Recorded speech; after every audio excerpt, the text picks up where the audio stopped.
Good morning, children. In the previous videos already we have learned about the mechanism of SN1 and SN2. So as we said, the characteristic reactions taking place in alkyl halides is actually nucleophilic substitution reactions, in which the halogen atom of alkyl halides will be replaced by another nucleophile like OH minus, CN minus, etc. And this nucleophilic substitution reaction is taking place mainly through two different mechanisms. One is SN1 and another one is SN2. Now what we are going to see is what are the stereochemistry possible during SN1 and SN2 reactions. Actually, there are three main possibilities, three main possible stereochemistry during SN1, not SN1 and SN2. There are three possible stereochemistries during any nucleophilic substitution reactions. And these three reactions are, NSR is representing nucleophilic substitution reactions. Now, and the three different possible stereochemistry are, the first one is inversion of configuration, that already we learned in the case of SN2 mechanism. So the first stereochemistry possible is inversion of configuration. The second one is retention of configuration, and the third possibility is racemization, as in SN1. So SN1 and SN2, inversion of configuration and the racemization, already we have seen in SN1 and SN2. So we will see once again what are this inversion of configuration, racemization and retention. So first we will see what is meant by inversion of configuration as in SN2. So we know that. So here I have represented a general alkyl halide. We know that in alkyl halides there will be carbon halogen bond, and here the groups I have generally represented as A, B, C, D. So small a, b, c is representing the groups attached to X attached carbon atom. And during this alkyl halide is reacting with a nucleophile, that is OH minus. So what happens after the attack of the nucleophile, if it is, or if there is inversion of configuration? Yes, we know that when there is inversion of configuration, the nucleophile will be attacking from the back side of the halogen atom or the leaving group. So when there is attack of a nucleophile from the back side of the leaving group, what happens? There will be an inversion of configuration. So look at the alkyl halide configuration. Look at the arrangement of atoms in alkyl halide and see the arrangement of atoms in the product also. If you look at the structures, we can see that just like the mirror image. The only difference is here X is replaced by OH. Otherwise, all other groups are same.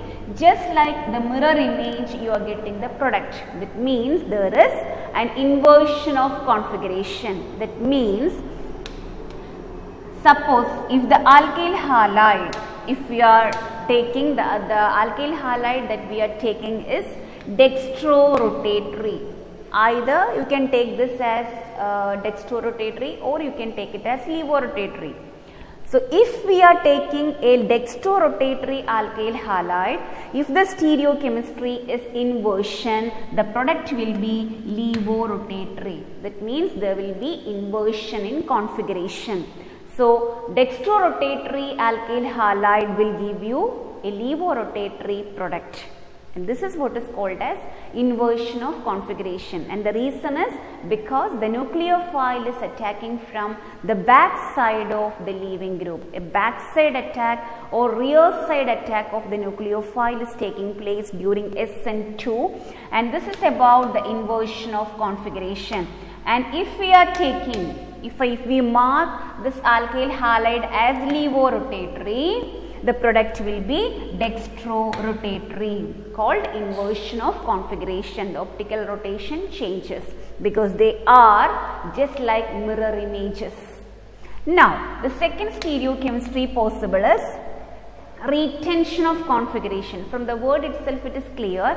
Retention means what? Whatever is the stereochemistry or whatever is the optical rotation of the alkyl halide, the product will be having the same optical rotation. For example, so here also a general representation of alkyl halide is given.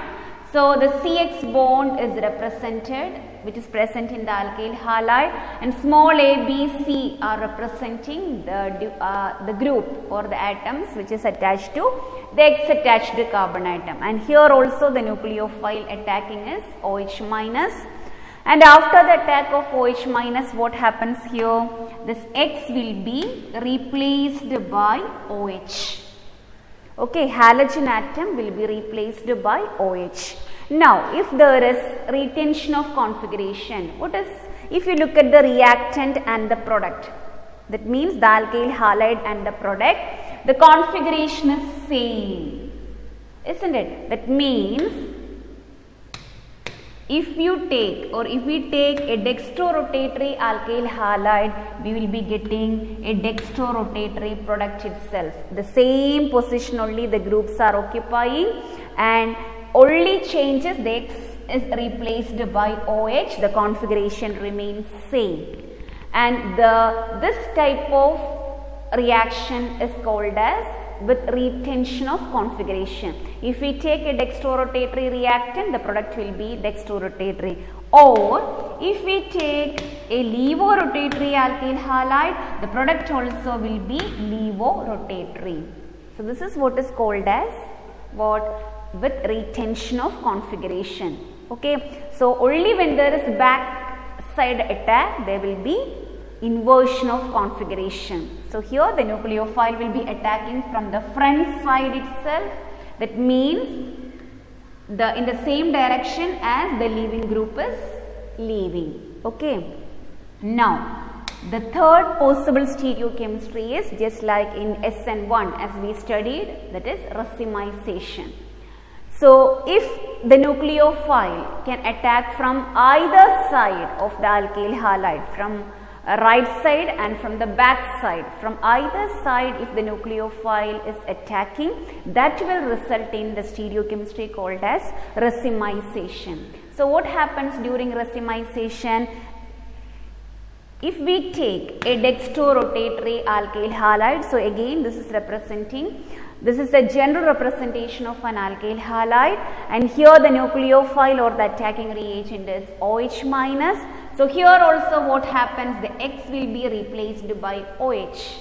Now what is meant by racemization? Yes, if we take a dextrorotatory alkyl halide, we will be getting 50% of dextro compound product and 50% of levo product. That means here the nucleophile can attack from either side. So half of the product will be having retention of configuration. So look at the product and the reactant, that is the alkyl halide.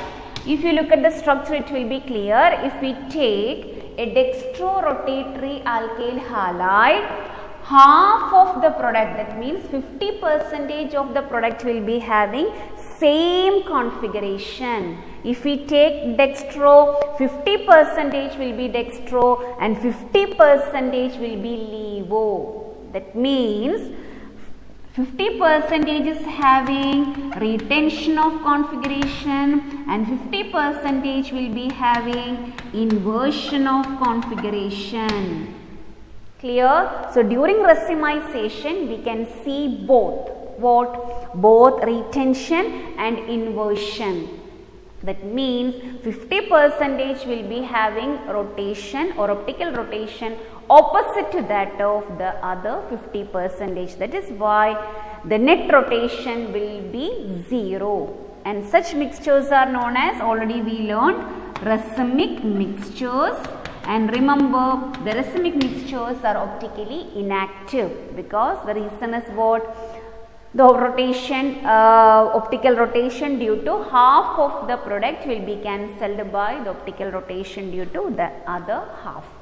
So remember, so during this is racemization. Racemization means what?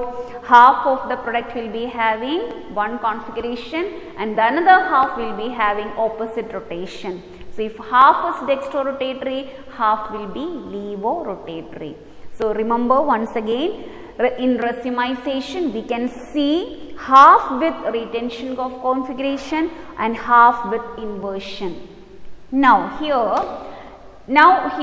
we have considered, suppose the alkyl halide is dextro, and suppose if the alkyl halide is levo, yes, this 50% will be having retention of configuration and this 50% will be having inversion. So remember, in racemization we can see both. That means both racemization, both inversion of configuration and retention of configuration. Okay. Now we completed the SN1 and SN2 mechanism. So mechanism we finished, order of reactivity we finished. Now we know which halides are more reactive. Now then the order of reactivity, everything we finished. Now as a summary we can see what are the differences between SN1 and SN2 mechanism. So first one, the first difference itself is the difference in the mechanism, isn't it? SN2 mechanism is actually a one-step mechanism, but SN1 is a two-step mechanism. Already we learned SN2 is one step and SN1 is a two-step mechanism. Now from the mechanism it was very clear that SN2 is what is this 2 representing? Yes, it is a bimolecular reaction, and this 1 in SN1 is representing what? It is a unimolecular reaction. Why SN2 is bimolecular and why SN1 is unimolecular? Yes, we know that is the next difference, that is in SN2 the rate of reaction depends on the concentration of both the alkyl halide and nucleophile. That is why both the concentration of alkyl halide and nucleophile depends on the rate of reaction. That is why it is bimolecular. Now in SN1, why it is unimolecular? Because in SN1 mechanism, if an alkyl halide is following SN1 mechanism, the rate of that reaction depends only on the concentration of alkyl halide solute. It is independent of concentration of the nucleophile or the attacking reagent. Now we know the order of reactivity, since it is a one-step mechanism. Here the order of reactivity is methyl halides are more reactive and tertiary halides are least reactive. But in SN2, tertiary halides are more reactive and methyl halides are least reactive. Why? We know the reason, because in SN2 the order of reactivity depends on steric effect. The very important point, the steric effect on or near to X-attached carbon. That is why methyl halides are least reactive. We know the reason. Now, but in SN1, the order of reactivity depends on the stability of carbocation form. That is why tertiary halides are more reactive, because we know that tertiary carbocations are more stable due to more number of hyperconjugative structures. Now, the last difference and the main difference between SN1 and SN2 is the difference in the stereochemistry. The SN2 is taking place with inversion of configuration, but SN1 takes place with racemization. So this is about the difference between SN1 and SN2 mechanism. Now we will see a few questions given in your textbook. The first question, there is this example, solved example 10.6 in your textbook. In the following pairs of halogen compounds, which would undergo, the question is in terms of SN2 reaction. So remember, the question is in terms of SN2, which is more reactive? And we know that in SN2, it's a one-step mechanism. One-step mechanism means the rate of reaction depends on steric effect. So which halides are more reactive? Methyl. Order of reactivity is methyl, primary, secondary, tertiary. So we have to see. So here halogen atoms are same, both are chlorides. Now we have to see. Here the Cl attached carbon is CH2. So it is a primary halide. This is the X attached carbon here. So 1, 2, 3. This is CHCl. CHCl means this is a secondary halide. So one is a primary halide and the other one is a secondary halide. And we know that SN2, the order of reactivity is methyl, primary, secondary, tertiary, isn't it? So which will be more reactive? Yes, primary. So the answer is this is more reactive because it is a primary halide. Okay. And now see the second pair. Among these two, which is more reactive? If you look at the structure, the hydrocarbon part is same. Same zigzag lines you can see. That means the hydrocarbon part is same. The only difference is in the halogen. One is chloride and one is iodide. So, which will be more reactive? Whether it is SN1 or SN2, which halides are always more reactive? Iodides. Because we know the reason, because due to the larger size of iodine, iodides are better leaving group. So, the answer is this is more reactive because as iodine is a better leaving group because of its large size. Very important point. It will be released at a faster rate in the presence of an incoming nucleophile.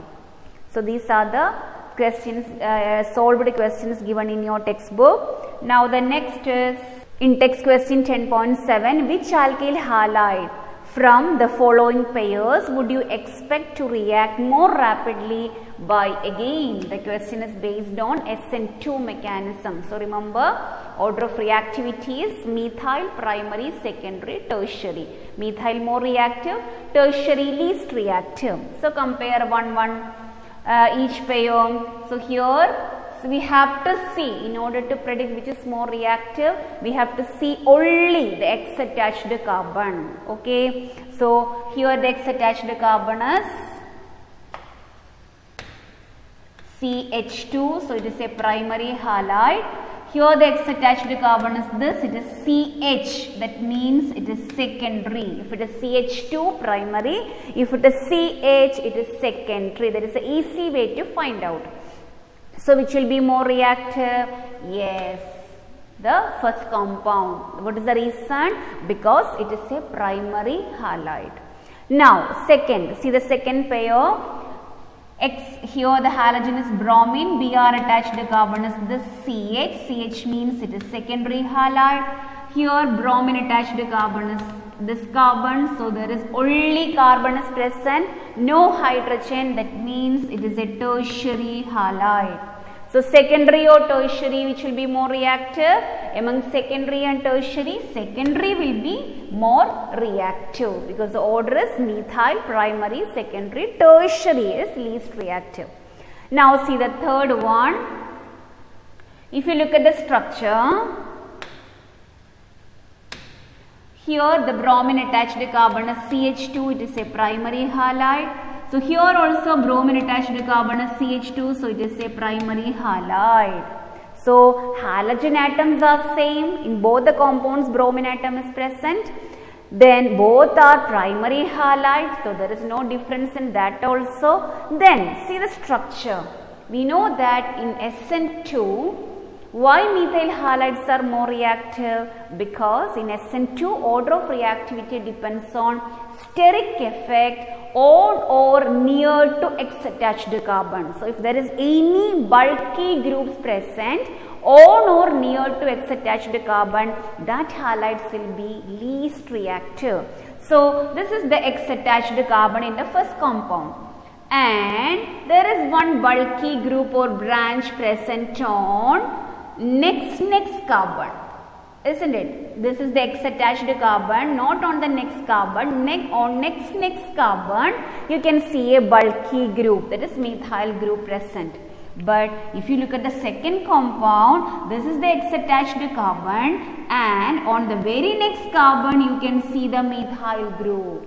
So where there is more steric effect present? Yes, here. So the more steric effect is present on this compound, there is more steric effect.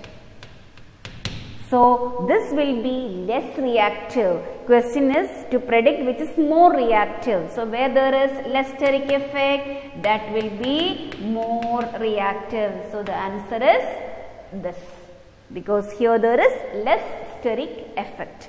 Now see the next question, 10.8. In the following pairs of halogen compounds, which compound will undergo SN1? Here the question is in terms of SN1 reaction. So remember, SN1 is a two-step mechanism, and the first step is formation of carbocation, and that is the slowest step. And remember, here the order of reactivity depends on stability of carbocation forming. And since the tertiary carbocations are more stable due to hyperconjugation, tertiary halides are more reactive towards SN1. So in SN1, the order of reactivity order is tertiary, secondary, primary, least reactive is methyl. So look at the first pair given. All these are repeated board questions. So here, so once again remember, we need to see only the X attached carbon. Okay, so here the X is chlorine. So this is our X attached carbon. So 1, 2, 3, 4. This carbon is surrounded by 4 bonds. That means there is no more hydrogen atoms on this carbon. So it is a tertiary halide. Then this is the X attached carbon here, surrounded by 1, 2, 3 bonds. That means it is CH. CH means it is a secondary halide.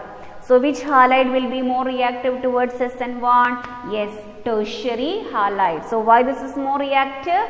Write the reason also, because we have to write the reason also, because it is a tertiary halide.